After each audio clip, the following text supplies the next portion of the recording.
sentim molt sovint que això no funciona, que els nanos no surten ben preparats, que l'escola està fatal, que l'escola pública està pitjor, que no... I aleshores nosaltres teníem la percepció de que no, que hi havia molta gent treballant i que estaven fent les coses molt ben fetes, no? I volíem conèixer aquesta gent que feia les coses ben fetes i què és el que estaven fent, què és el que funcionava.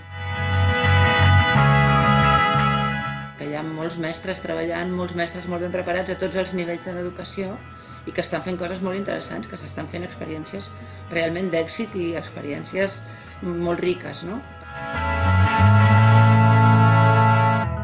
Més enllà del que són les retallades, més enllà del que són els dèficits del sistema educatiu o de les polítiques educatives errònies o no que es fan des de les institucions, ha servit perquè es parlés del que passa a les aules, no? De com funciona, de com treballen els mestres. A la major part d'escoles encara el sistema d'ensenyament és molt rutinari.